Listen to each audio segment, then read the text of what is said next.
Hey y'all, I'm Mendel Curlin. I am the agency developer advocate at Nexus, and I wanted to talk to you about buyer's guides and how to make an awesome buyer's guide or an effective buyer's guide for your customers this holiday season.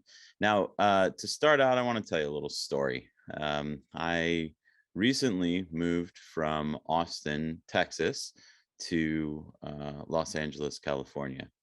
And as I was moving to Los Angeles, I heard in the news a lot, even before I moved here, I heard in the news a lot about wildfires.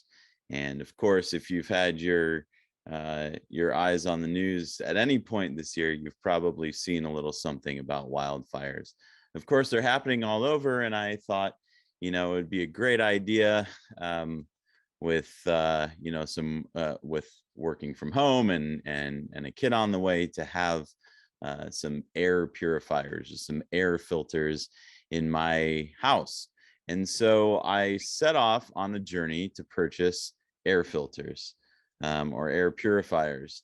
And you would probably believe how difficult it is to find exactly the right thing that you're looking for. In my case, I was looking for something that was connected to a smart home, that I could connect to Wi-Fi, and that I could also adjust, that had maybe some feedback on it that told me how much pollution was in the air and would automatically start cleaning when it detected that level of pollution.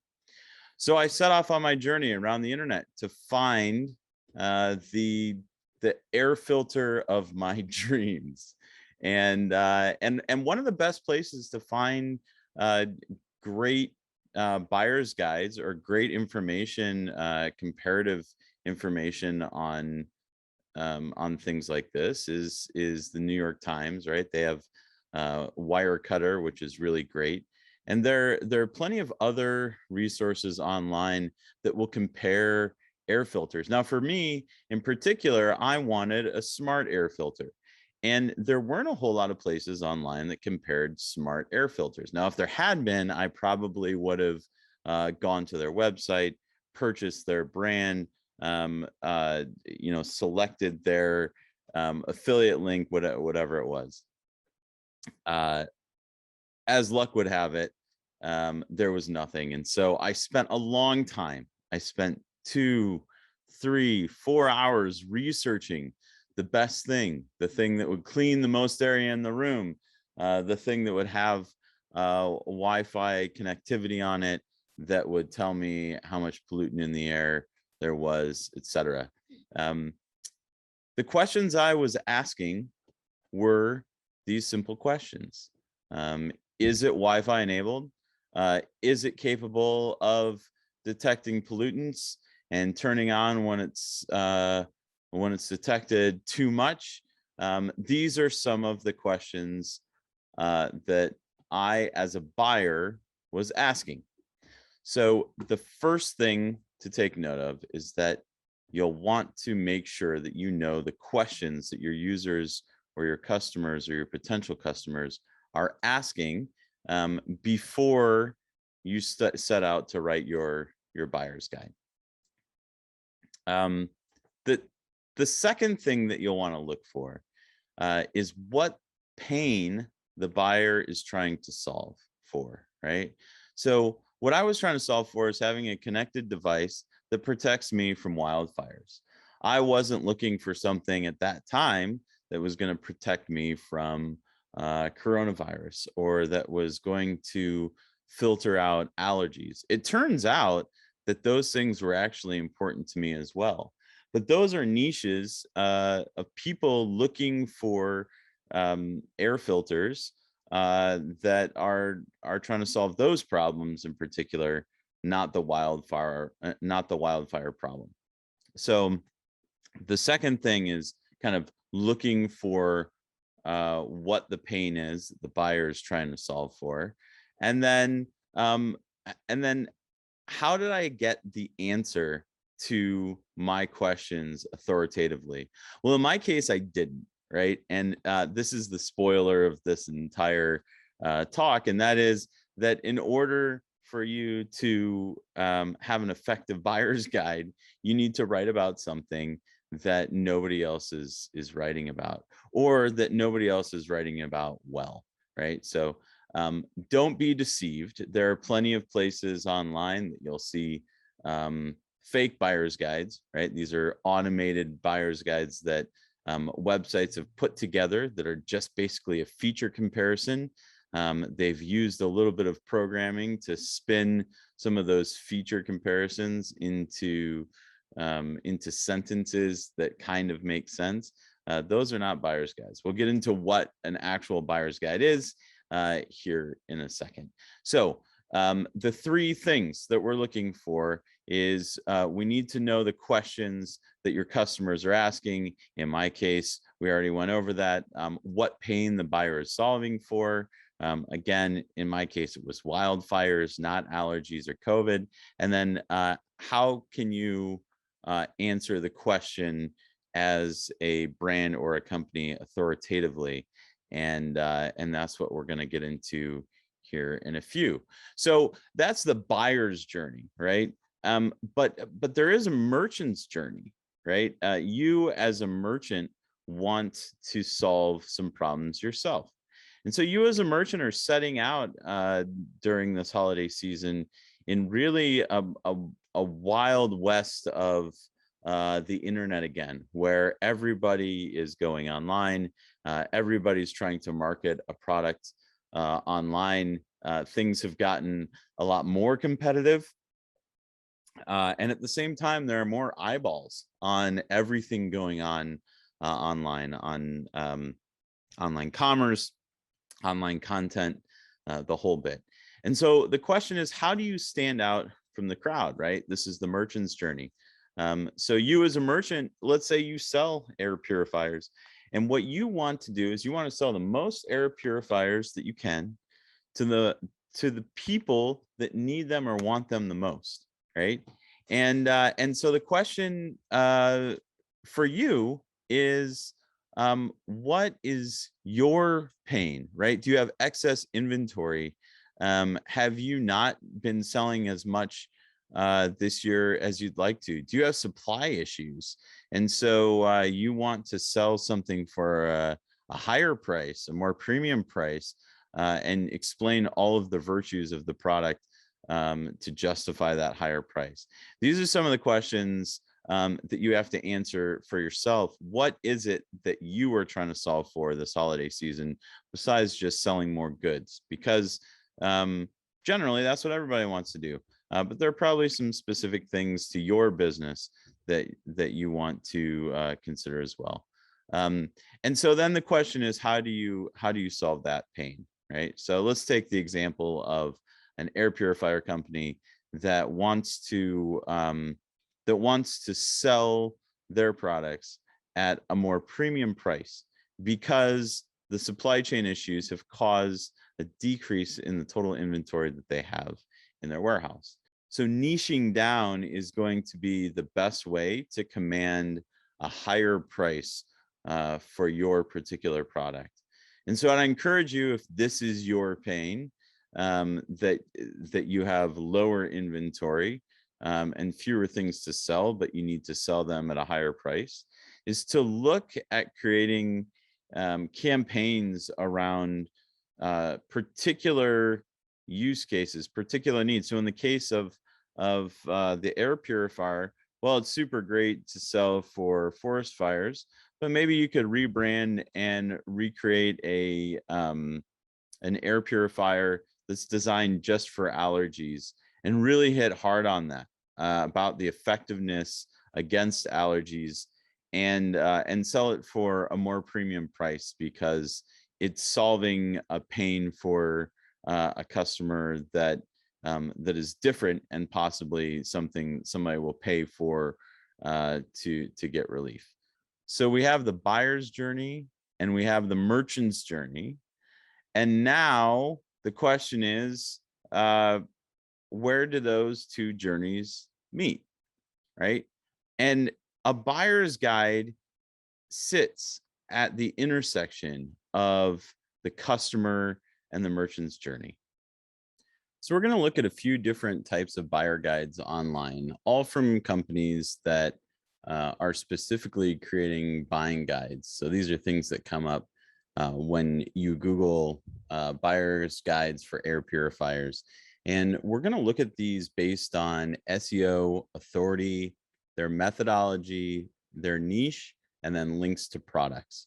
We're going to see where some of these exhibit some of these features and some of these exhibit others. I think the best way to kind of understand the whole idea of a buyer's guide is to look at some in the wild. And so the first one we're looking at is the Consumer Reports Buyer's Guide. Now, the first thing we notice as we start to scroll through is there's a lot of text in this buyer's guide. And so you can reasonably assume that the reason there's so much text is because Consumer Reports is trying to use all of this text to kind of get a better SEO ranking. Of course, the more text there is and the more authoritative content, the more authority they're going to have.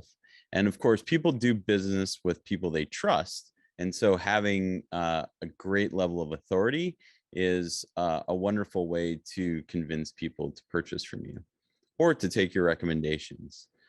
So then as you move along, we'll see that, we want to look for methodology. And what I mean by methodology is understanding how they came to the conclusions they did about the top air purifiers. And so it doesn't look like there's a ton of methodology here until you get to the end. And it says how Consumer Reports tests air purifiers. And so it actually talks about how they inject smoke and dust into a sealed chamber and use a particle counter. It seems pretty scientific. And so it gives the reader the opportunity to look at this buyer's guide and determine whether or not this opinion is valid in their mind. And the reason that's super important is because a lot of buyer's guides online, as you'll see in a second, are all affiliate revenue driven. And that means that you're not necessarily getting the best recommendation, although you could be getting the best recommendation, but you're not necessarily getting it because you might just be getting the recommendation of the product that either pays the most or pays at all in affiliate income. So if there is an air purifier company that doesn't have an affiliate program, then it's possible it won't appear on a completely paid list. Consumer Reports is showing all of the methodology of how they test, so you can be assured that whatever they've tested has been against these criteria. The last is niche, and this is something that it doesn't look as though Consumer Reports actually approaches. And I think you'll find that it's difficult to find niches in a lot of these buying guides because a lot of people cater to the search best of. So people want to know what the best air purifier is, or what the best computer is, or what the best musical instrument is. And so in this case, you can see that there is some conversation about, smoke. There's also some conversation around here about COVID-19 and things like that, talking in general about the air purifiers, but there really is no niche in this particular article. And then the last thing that you'll see is that there are links to products, or at least a link to Consumer Reports product, which is a list of rankings of air purifiers. And so this is one way to do it. This is really SEO authority heavy and kind of has some methodology and then links to products, but there's not a whole lot of niche. This is going to be harder to compete with a buyer's guide of this type because the niche is so broad. There are going to be a lot of people competing for the keywords best air purifier on Google. The second one we'll take a look at is this bgbuyersguide.org 10 best air purifiers. And when you see a listing like this, Often these listings really are mostly affiliate plays. In fact, you see that there's only really features here, which is good. This shows that they've done some research into the features for each one of these air purifiers. Of course, they're doing a little bit on the bottom for SEO, but if you read some of the paragraphs down here, they're less authoritative and more informational. So it says air purifiers operate in different ways to clear the air of pollutants, each using a unique technique to draw particles out of the space where you breathe. But it's not actually talking about how the air purifiers are doing that. And it's not talking a whole lot about the methodology they used to test. So there's a little paragraph on the bottom here, and it says our team spent hours doing research, combing through forums, etc., reading customer reviews. Now that's less empirical and maybe a little less believable than what Consumer Reports has for their methodology, which was around here somewhere. Yeah, so exactly how they test. So they're telling you exactly how they test themselves. So Consumer Reports is kind of like a primary source, if you remember back to your library days. And this 10 best air purifiers is kind of a secondary source. And so we really want primary sources for the most part when we're creating a consumer buyer's guide. And the last one I'll show you is the strategist. And the strategist is the New York Times Wirecutter page or buyer's guide. And they have long been known for being really great at SEO. They pop up when you Google practically any best of article. And so as you cruise through here, you'll see that there's plenty of recommendations. And we'll get to the very bottom and we'll see the methodology. Now, the strategist has long been big on methodology. Now, this has helped them to create authority in all of their picks and make it more believable that their list is actually a very considered top 16 air purifiers. So it also talks about how they update their ratings on a regular basis, which is also an important thing because you don't want to get an article that's super stale. On some of these articles, you might not even see the date that it was last updated. Let's look over here at Buyer's Guide. So this says updated October 2021. So that's good. And then if we look at Consumer Reports, we'll see when that was updated. So this is great. This says April 21, 2021. So they're all doing a good job of telling exactly when they were updated. And then finally, we'll look for links to products. Of course, there's plenty of links to products, and you can tell that this is an affiliate play because there are links to Amazon and the like. Obviously, New York Times does not probably sell these products directly on Amazon themselves. So when we're looking at SEO, authority, methodology, niche, and then links to products, you can see that all of these do things a little bit differently, and all of these buyer's guides are really successful in their own right.